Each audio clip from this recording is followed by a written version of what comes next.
what about these new laws that are coming along? You mentioned one of them, the so-called shield laws that are supposed to protect access to online chemical abortions, but that the smaller and smaller states are now overturning that and making it not possible in the more conservative states.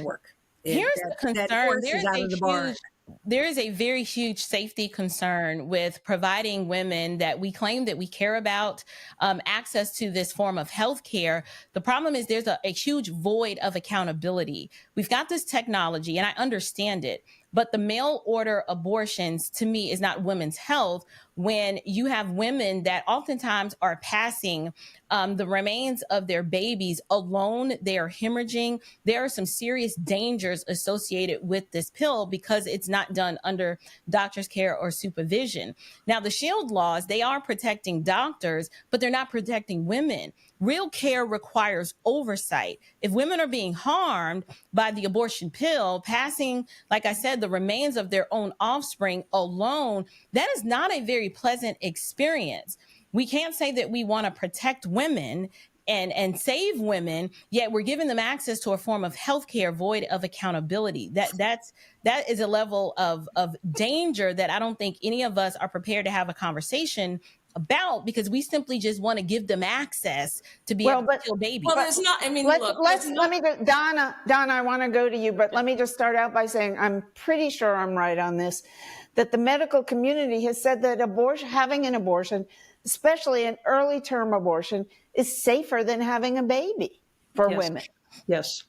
Yeah, I mean, what I was going to say, Bonnie, is just this, that merely saying that access to medication abortion is endangering women and harming their lives does not bear truth to the reality of the safety and efficacy that's been found over and over again with these medication abortions. And so merely saying it is true is not the reality. These are incredibly safe. Women having access to telemedicine with a healthcare provider. We provide lots of other kinds of services via telemedicine that are safe as well. And so I agree with Ann that states are going to try to stop this. I just don't think it's really possible. And I guess that's why the one avenue that's being pursued by this administration is to try to go the regulatory avenue. But no panel of physicians is going to undercut what has been years of research into the safety of these medications. Well, that's why they're having a review. That is why they're having a review. But again, the cases are very, very scarce where there's been a problem. Right. But even you said earlier, Ann, and I was surprised by that, and I know that you're pro-choice, but only 20 states, I guess it is, have these shield laws, meaning 30, 30 don't. Mm-hmm. So we're working on it. They'll be coming. It's still, I think, it's disappointing, though, to sit, we're all women here, right? We were all once a baby.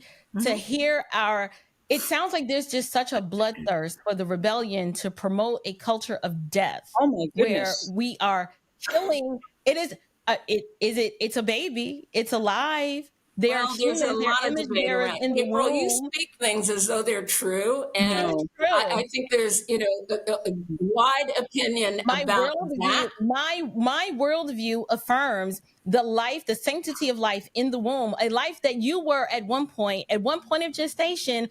You were a small, tiny life, but you were still significant. Now, your worldview is a very narrow view that's not held by the vast majority of the American people. This is personal for me because abortion devastates Black communities. Now I know Black communities need to take responsibility for our own demise, but does that mean that you need to be an ally to help us finish the job? I mean, are we at least willing to admit, unless you're willing to admit that you're okay with racially targeting Black women with these pills to allow us to help hold on. I'm exterminate the our president. people. I'm so sorry, April. I'm the president of the nation's most influential, oldest continuously published Black newspaper, Amsterdam News in New York City. Yes, but if you promote, if you're actively promoting and targeting Black women one at a time, their please. progeny in the womb, you're part of the problem. Respectfully, let me finish. To Donna's point, nothing you're saying is true. That is not the true. Amsterdam News stands firmly behind Black women's rights. You have to let other people finish their comments. You're the science people. Science disagrees. I'm sorry, I'm not disagreeing with you. I'm pointing out that what you're saying is misinformation. I work for one of the highest reputation Black newspapers in the country. We hold our reputation very high on fact checking and actual news instead of misinformation. With all due respect, April, what you're saying is misinformation and is not true. It is not. It's propaganda to tell Black women that it's okay for them to kill their babies because it's healthcare. You're actually saying that Black women, as Black women, that we don't have agency to control our own bodies. Yes, I mean, that's actually more disturbing. Not your body. That's more disturbing to me. Wait, hold on a second. No, if you're all talking at the same time, nobody can hear any of it. Hold on a second. No, if you're all talking at the same time, nobody can hear any of you. And I understand that. So respectfully, I will concede the point and move the conversation over, but I am not pushing propaganda. Science disagrees with your position. April, actually, science is not as cut and dry as you're saying, but we don't have. Wait,